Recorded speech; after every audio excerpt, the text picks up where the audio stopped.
Hello dear friends, स्वागत है आपका अपने यूट्यूब चैनल एसडी एजुकेशन पर।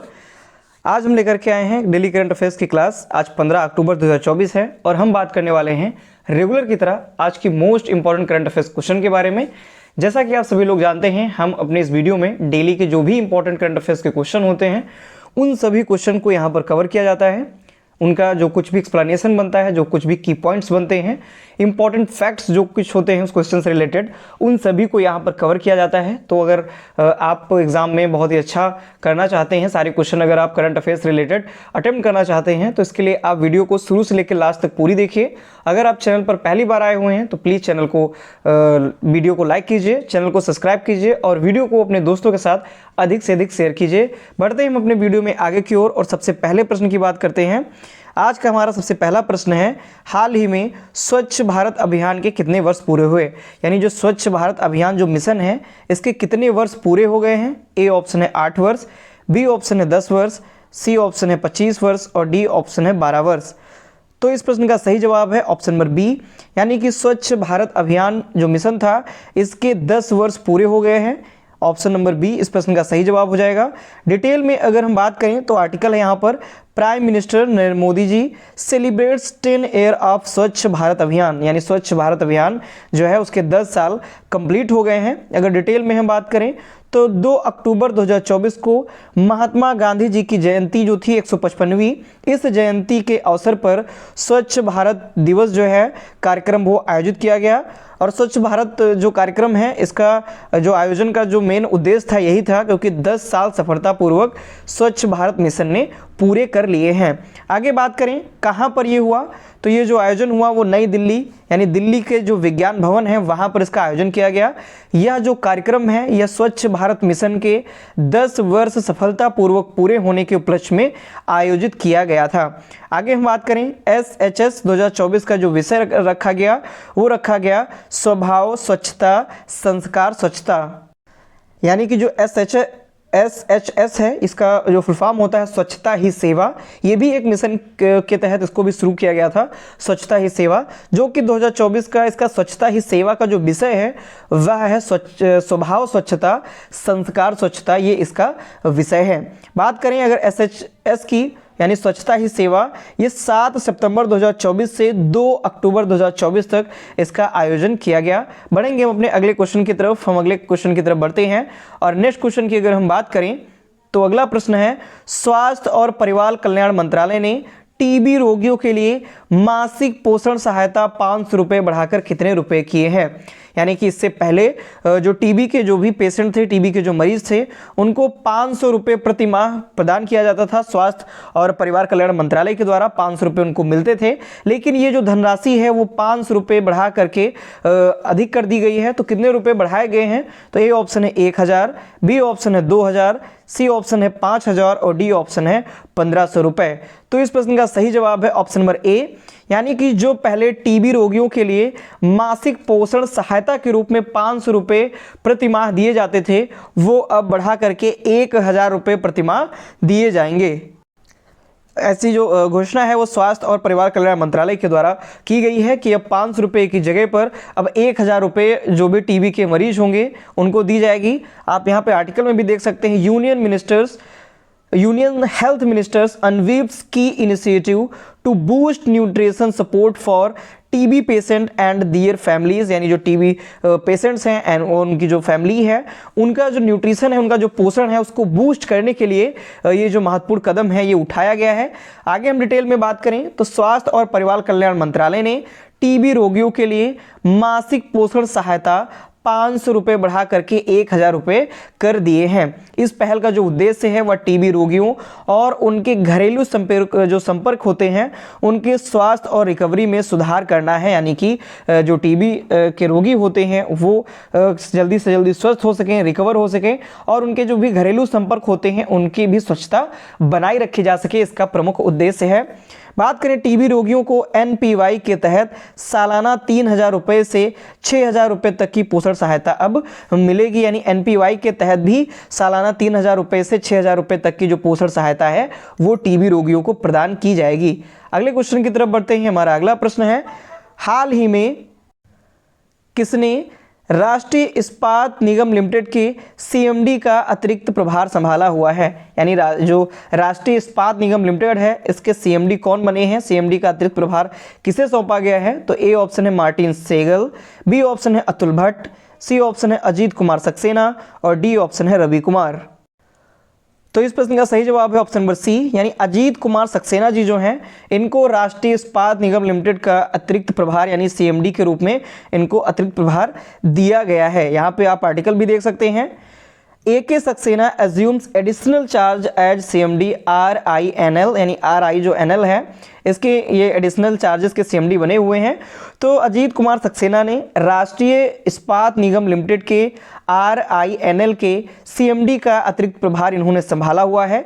वे वर्तमान में एक मिनी रत्न CPSE MOIL लिमिटेड के CMD के रूप में कार्यरत हैं। यानी वर्तमान में देखा जाए तो ये एक मिनी रत्न कंपनी है CPSE और MOIL लिमिटेड, इसके CMD के रूप में ये कार्यरत हैं और अब इनको राष्ट्रीय इस्पात निगम लिमिटेड का जो CMD का अतिरिक्त प्रभार इनको सौंपा गया है। जो अजीत कुमार सक्सेना है वो RINL के CMD अतुल भट्ट की जगह लेंगे, यानी कि अतुल भट्ट की जगह पर ये आए हुए हैं जो 9 सितंबर 2024 से 30 नवंबर 2024 को सेवानिवृत्त होंगे। यानी कि 9 सितंबर 2024 को इनका कार्यभार था और ये 30 नवंबर 2024 को वहां से सेवानिवृत्त हो जाएंगे और 30 नवंबर के बाद अजीत कुमार सक्सेना का जो कार्यकाल है वो शुरू हो जाएगा। अगले प्रश्न की तरफ बढ़ते हैं। हमारा अगला प्रश्न है, हाल ही में किसने 15वीं बार ईरानी कप 2024-25 का खिताब जीता? यानी कि जो 15वीं बार है वो ईरानी कप का खिताब किसने जीता? तो ए ऑप्शन है rest of India, B option है Mumbai cricket team, C option है हरियाणा क्रिकेट टीम और डी ऑप्शन है दिल्ली क्रिकेट टीम। तो इस प्रश्न का सही जवाब है ऑप्शन नंबर बी, यानी मुंबई क्रिकेट टीम ने 15वीं बार ईरानी कप 2024-25 का खिताब जीत लिया है। आप आर्टिकल में भी देख सकते हैं, Mumbai ends 27 year Irani cup trophy drought lift for the 15th time, यानी 15वीं बार इन्होंने जीता हुआ है। तो अजिंक्य रहाणे की कप्तानी वाली मुंबई क्रिकेट टीम ने 2024-25 ईरानी कप का खिताब जीत लिया है। अगर पूछा जाए मुंबई क्रिकेट टीम के जो कप्तान हैं वो कौन हैं, तो वो अजिंक्य रहाणे हैं और इन्होंने ही मतलब कि मुंबई क्रिकेट टीम ने ही ईरानी कप जीता हुआ है। जो उपविजेता रही यानी कि जिसको फाइनल में मुंबई क्रिकेट टीम ने हराया वो थी रेस्ट ऑफ इंडिया टीम, जिसके कप्तान ऋतुराज गायकवाड़ हैं। संस्करण इस बार का जो आयोजन किया गया उसका ईरानी कप का वो संस्करण था 61वां, यानी इस 61वां संस्करण इस बार का आयोजित किया गया। यह मुंबई का 15वां ईरानी कप खिताब है और 1997 के बाद का यह पहला खिताब है। यानी 1997 के बाद का यह पहला खिताब है और 1997 से पहले ये कई सारे जो खिताब हैं वो जीत चुके थे। इसका जो आयोजन है वो 1 से 5 अक्टूबर 2024 तक लखनऊ के भारत रत्न अटल बिहारी वाजपेयी एकाना स्टेडियम जो है वहां पर इसका आयोजन किया गया। अगले प्रश्न की तरफ बढ़ते हैं। नेक्स्ट क्वेश्चन है हमारा, हाल ही में किस क्रिकेटर ने लारा द इंग्लैंड क्रॉनिकल्स नाम के शीर्षक से अपना संस्मरण लिखा या अपनी पुस्तक जारी की हुई है? तो इन्होंने स्वयं लिखा हुआ है, तो इनका ये संस्मरण है और इसका शीर्षक क्या है, बुक का नाम क्या है? लारा द इंग्लैंड क्रॉनिकल्स ये बुक का नाम है और इसको किस क्रिकेटर ने लिखा हुआ है? तो ए ऑप्शन है जो रूट, बी ऑप्शन है महेंद्र सिंह धोनी, सी ऑप्शन है ब्रायन लारा और डी ऑप्शन है क्रिस गेल। तो इस प्रश्न का सही जवाब है ऑप्शन नंबर सी, जैसा कि नाम में भी है लारा।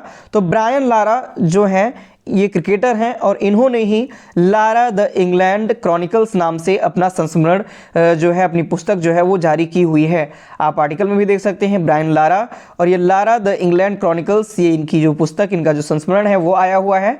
तो ये त्रिनिदाद के पूर्व क्रिकेटर ब्रायन चार्ल्स लारा ने लारा द इंग्लैंड क्रॉनिकल्स शीर्षक से अपना संस्मरण लिखा हुआ है। इन्हें the Prince of port of Spain या द प्रिंस के नाम से भी जाना जाता है। ये इनके उपनाम है, निक नेम कह सकते हैं, ये उनके उपनाम है। The Prince of port of Spain या फिर द प्रिंस के नाम से ये मशहूर है। पुस्तक इनकी जो आई हुई है वो पुस्तक अमेरिकी प्रकाशन गृह साइमन एंड शूटर LLC द्वारा प्रकाशित की गई है। यानी इसका प्रकाशन किसने किया हुआ है? तो अमेरिकी प्रकाशन है गृह साइमन एंड शूटर LLC, इसके द्वारा ये पुस्तक जो है वो प्रकाशित की गई है। ब्रायन लारा जो है वो 1990 से 2007 तक वेस्ट इंडीज के लिए इन्होंने खेला हुआ था, वेस्ट इंडीज की तरफ से ये खेल रहे थे। फिर 2007 में इन्होंने अंतर्राष्ट्रीय क्रिकेट के सभी प्रारूपों से इन्होंने संन्यास की घोषणा कर दी थी और इन्होंने संन्यास ले लिया था। बढ़ेंगे हम अपने नेक्स्ट क्वेश्चन की तरफ। हमारा अगला क्वेश्चन है, हाल ही में कौन सा राज्य सह जिलों को लागू करने वाला पहला राज्य बन गया? यानी कि जिलों को भी डिवाइड किया गया सह जिलों के रूप में। तो कौन सा ऐसा राज्य है जिसके जो जिले हैं उनको सह जिलों के रूप में डिवाइड किया गया है, लागू किया गया है, सह जिलों को लागू करने वाला पहला राज्य बन गया है? तो ए ऑप्शन है मणिपुर, बी ऑप्शन है असम, सी ऑप्शन है तेलंगाना और डी ऑप्शन है केरल। तो इस प्रश्न का सही जवाब है ऑप्शन नंबर बी, यानी असम राज्य जो है, असम राज्य ने सह जिलों को लागू करने वाला ये पहला राज्य बन गया है असम। डिटेल में हम बात करें आर्टिकल में सबसे पहले देखते हैं, Assam has become the first state in India to implement a new administrative structure known as co district, यानी सह जिला के नाम से इसे जाना जाएगा। हाल ही में असम राज्य सह जिलों को लागू करने वाला ये पहला राज्य बन गया है। इसके तहत जिले का जो विकेंद्रीकरण है वो किया जाएगा, यानी कि जो जिले हैं उनका विकेंद्रीकरण किया जाएगा और जिले की जो प्रशासनिक इकाइयां हैं उनको लक्षित किया जाएगा, उनका जो है वो भी कह सकते हैं डिवाइडेशन होगा। असम में 21 ऐसे सह जिलों को शुरू किया गया है, यानी कि असम में 21 सह जिलों को बनाया गया है या सह जिलों के रूप में उनको शुरू किया गया है। उद्देश्य क्या है? शासन और प्रशासनिक कार्यों को नागरिक के घरों के करीब लाना, यानी कि इसके अंतर्गत क्या होगा, मान लीजिए कोई जो डिस्ट्रिक्ट था तो वो अगर बड़ा डिस्ट्रिक्ट है तो जो भी प्रशासनिक कार्य हैं वो जनता तक नहीं पहुंच पाते, कई सारी समस्याएं रहती हैं। तो अगर उनको सह जिलों के रूप में या सब डिस्ट्रिक्ट्स के रूप में अगर उनको डिवाइड कर दिया जाएगा तो वहाँ पर अलग अलग एडमिनिस्ट्रेशन जो होगा वो स्थापित कर दिया जाएगा और जो प्रशासनिक कार्य होंगे वो आसानी से जनता के यहाँ या नागरिक जो होंगे उनके पास आसानी से वो पहुँच सकेंगे। इसके लिए इन्होंने सह जिलों की शुरुआत की हुई है, जो कि 21 ऐसे सह जिले हैं जिनको शुरू किया गया है। वर्तमान में जो मुख्यमंत्री हैं असम के वो हैं हेमंत बिस्वा शर्मा और जो राज्यपाल हैं वो हैं लक्ष्मण प्रसाद आचार्य। आप यहाँ पे मैप में देख भी सकते हैं, इंडिया के मैप में पूर्वोत्तर राज्य है ये असम, और इसका अगर बड़ा हिस्सा देखा जाए मैप का तो ये कुछ इस तरह से ये पंजे के आकार का थोड़ा अपना आकार बनाता है ऐसे करके। तो ये असम है और असम जो है इसके जो वर्तमान में मुख्यमंत्री हैं हेमंत बिस्वा शर्मा और जो राज्यपाल हैं वो हैं लक्ष्मण प्रसाद आचार्य। अगले क्वेश्चन की तरफ बढ़ते हैं। नेक्स्ट क्वेश्चन है हमारा, हाल ही में किस राज्य की बोडो जनजाति द्वारा इस्तेमाल किए गए जाने वाले 8 उत्पादों को जीआई टैग मिला?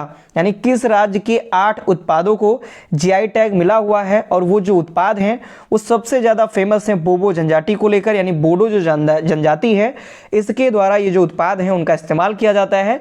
तो इस क्वेश्चन से 2 क्वेश्चन आपके कवर होंगे, एक तो जीके का होगा और दूसरा करंट का तो होगा ही होगा, क्योंकि यहाँ से करंट का क्वेश्चन बना हुआ है क्योंकि जीआई टैग मिला है।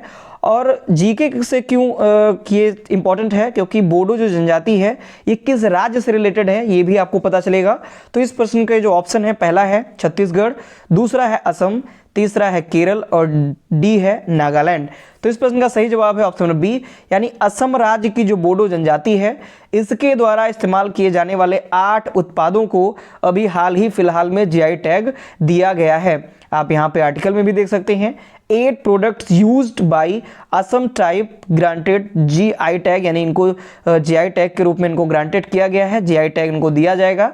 डिटेल में इनके बारे में अगर हम बात करें तो असम राज्य की जो जनजाति है बोडो जनजाति काफ़ी इंपॉर्टेंट है, फेमस है ये बोडो जनजाति। ये क्वेश्चन खासकर जीके से रिलेटेड है और जो भी एसएससी की और यूपीएससी की तैयारी कर रहे हैं उनके लिए काफ़ी ज़्यादा इंपॉर्टेंट है। तो बोडो जनजाति द्वारा इस्तेमाल किए जाने वाले 8 उत्पादों को जीआई टैग दिया गया है और जो ये 8 नए उत्पाद हैं ये कौन कौन से हैं, तो जो ग्वारन, बेबरा जो बिडवी, जो और ये है जो गिसी कह सकते हैं आप, जो गिसी, और है नाफाम, किडवित मछली, ओंडला जिसको ओनला के नाम से भी जाना जाता है, ग्वाखा इसको ग्वाखवी भी कहते हैं, नारजी और अरोनई। ये 8 ऐसे उत्पाद हैं, ये 8 ऐसे उत्पाद हैं असम के जिनको हाल ही फिलहाल में जीआई टैग दिया गया है। जो 8 नए उत्पादों में ये जो 8 नए उत्पाद हैं जीआई उत्पाद हैं, इनमें पारंपरिक खाद्य पदार्थ और चावल से बनी बियर की कई अनूठी किस्में शामिल हैं जो असम की बोडो जनजाति की प्रथाओं को दर्शाती हैं, यानी असम की जो बोडो जनजाति हैं उन जनजातियों से जुड़ी हुई हैं और उनकी जो प्राचीन सभ्यता है, प्राचीन जो उनकी प्रथाएं हैं उनको ये दर्शाती है। अगले प्रश्न की तरफ बढ़ते हैं। नेक्स्ट क्वेश्चन है हमारा, हाल ही में भारत डिजिटल कृषि सम्मेलन 2024 कहाँ आयोजित किया गया? यानी भारत का जो डिजिटल कृषि सम्मेलन 2024 है ये इसका आयोजन कहाँ पर किया गया? ए ऑप्शन है मुंबई, बी ऑप्शन है नई दिल्ली, सी ऑप्शन है केरल और डी ऑप्शन है उत्तराखंड। तो इस प्रश्न का सही जवाब है ऑप्शन नंबर बी, यानी नई दिल्ली में भारत डिजिटल कृषि सम्मेलन 2024 का आयोजन किया गया। डिटेल में इसके बारे में बात करें तो भारत डिजिटल कृषि सम्मेलन 2024 नई दिल्ली में यह सह आयोजित किया गया, जो भारतीय खाद्य और कृषि चैम्बर तथा आईआईटी रोपड़ TIF अवध द्वारा ये आयोजित किया गया, यानी इन सभी लोगों ने मिल करके इसका आयोजन किया। किसने किसने? भारतीय खाद्य और कृषि चैम्बर, आईआईटी रोपड़ और TIF अवध, यानी AWADH अवध पढ़ सकते हैं आप इसको, इसके द्वारा ये आयोजित किया गया।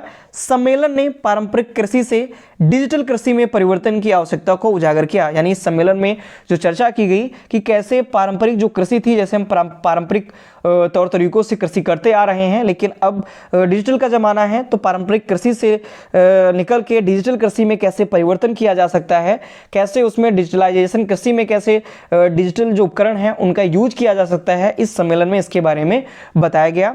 उद्देश्य क्या था? उद्देश्य सिंपल है, भारत को डिजिटल कृषि में वैश्विक नेता के रूप में स्थापित करना, यानी कृषि में भी डिजिटल जो होते हैं, डिजिटल जो इक्विपमेंट्स होते हैं, डिजिटल जो उपयोग किए जाते हैं, उनका हम अधिक से अधिक कैसे इस्तेमाल कर सकें कृषि के अंतर्गत, इसके बारे में ये प्रमुख इसका उद्देश्य था और इसके बारे में ही ये जो सम्मेलन है ये आयोजित किया गया। अगले क्वेश्चन की तरफ बढ़ेंगे। हमारा अगला क्वेश्चन है, हाल ही में जारी रिपोर्ट के अनुसार वैश्विक वन्यजीव जनसंख्या में कितने प्रतिशत की गिरावट देखी गई? यानी कि अभी एक रिपोर्ट हाल ही फिलहाल में जारी की गई, उस रिपोर्ट के अनुसार वैश्विक जो वन्यजीव जनसंख्या, यानी कि जो ऑल ओवर वर्ल्ड में जो वन्यजीवों की जनसंख्या है उसमें कुछ गिरावट देखी गई है। तो कितने प्रतिशत गिरावट देखी गई?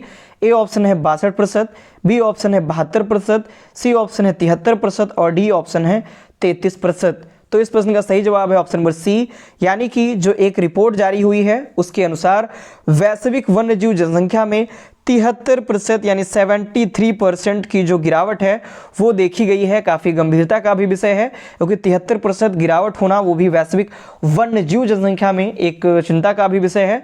73% की गिरावट देखी गई है। आगे आप यहाँ आर्टिकल में भी देख सकते हैं, वैश्विक वन्यजीव संख्या में 73% की गिरावट जो है वो दर्ज की गई है। डिटेल में इसके बारे में अगर हम बात करें तो विश्व वन्यजीव कोष यानी WWF वर्ल्ड लाइफ फंड, इसके द्वारा विश्व वन्यजीव कोष की लिविंग प्लेनेट एक रिपोर्ट है, यानी ये विश्व वन्यजीव कोष जो है WWF के द्वारा ये जो रिपोर्ट है वो जारी की जाती है। रिपोर्ट का नाम क्या है? Living planet. तो इस रिपोर्ट के अनुसार वैश्विक वन्यजीव जनसंख्या में 73% की गिरावट देखी गई है। यह जो रिपोर्ट है वो प्रत्येक 2 वर्ष में जारी की जाती है, यानी कि कह सकते हैं द्विवार्षिक है, क्योंकि प्रत्येक 2 वर्ष में ये जो रिपोर्ट है वो जारी की जाती है। लिविंग प्लेनेट इंडेक्स में, यानी ये जो लिविंग प्लेनेट इंडेक्स जारी किया गया, इसमें 5495 प्रजातियों की लगभग 35,000 जनसंख्याओं में रुझानों को ट्रैक किया गया, यानी कि लगभग 35,000 जो जनसंख्याएं हैं उनके विलुप्त होने के साथ साथ लगभग 73% की जो गिरावट है वो देखी गई है, और 5495 जो प्रजातियां हैं उनकी लगभग 35,000 जनसंख्या जो है उनको इसमें ट्रैक किया गया है, उनके बारे में इसमें दर्ज किया गया है। बात करें अगर थोड़ा ग्लोबली के तौर पे तो अफ्रीका में 76% की गिरावट देखी गई, तथा एशिया प्रशांत का जो क्षेत्र है वहाँ पर वन्य जीवों में 60% की जो गिरावट है वो देखी गई है। इंपॉर्टेंट रिपोर्ट है, इंपॉर्टेंट क्वेश्चन है बहुत ही ज़्यादा। आगे जो भी एग्जाम है SSC के या रेलवे के जो भी एग्जाम लगे हुए हैं NTPC के, उसमें यहाँ से क्वेश्चन जो है वो पूछे जाने की पूरी संभावना है। अगले क्वेश्चन की तरफ बढ़ते हैं, नेक्स्ट और लास्ट क्वेश्चन की तरफ। हाल ही में जाति सर्वेक्षण शुरू करने वाला तीसरा राज्य कौन बना है? यानी ऐसा कौन सा राज्य है जो जाति सर्वेक्षण शुरू करने वाला तीसरा राज्य बन गया? तो ए ऑप्शन है बिहार, बी ऑप्शन है उत्तर प्रदेश, सी ऑप्शन है तेलंगाना और डी ऑप्शन है केरल। तो इस प्रश्न का सही जवाब है ऑप्शन नंबर सी, यानी तेलंगाना राज्य जो है ये जाति सर्वेक्षण शुरू करने वाला तीसरा राज्य बन गया है। इससे पहले 2 राज्य जिनमें बिहार और आंध्र प्रदेश शामिल हैं, ये पहले ही जाति सर्वेक्षण शुरू करा चुके हैं, और अब इनके बाद जो तेलंगाना राज्य है ये तीसरा राज्य बना है जो कि जाति सर्वेक्षण जातिगत सर्वे करने का इसने निर्णय लिया हुआ है। उद्देश्य क्या है इसका? उद्देश्य है ओबीसीज, एसटी, एससी और अन्य के बीच जो लक्षित संसाधन हैं उनका वितरण सुनिश्चित करना, यानी इनके बारे में जानकारी एकत्रित करना और जो भी अभावग्रस्त हैं उनके बारे में अधिक से अधिक जानकारी प्राप्त हो सके। पूर्व उच्च न्यायालय के जो न्यायाधीश हैं न्यायमूर्ति शमीम अख्तर, इनके नेतृत्व में एक आयोग गठित किया गया जो कि एससी के उप वर्गीकरण का ये अध्ययन करेगा। और अब जो तेलंगाना है ये तीसरा राज्य बन गया है जो कि जातिगत सर्वे शुरू करने वाला है। तो ये थे आज के हमारे मोस्ट इंपॉर्टेंट करंट अफेयर्स के क्वेश्चन। आशा करता हूं आपको ये क्वेश्चन पसंद आए होंगे, आपको ये वीडियो पसंद आई होगी। तो अगर आपको ये वीडियो पसंद आती है तो ये वीडियो अपने दोस्तों के साथ अधिक से अधिक शेयर करें, वीडियो को लाइक करें और हमारे चैनल को सब्सक्राइब भी करें। धन्यवाद।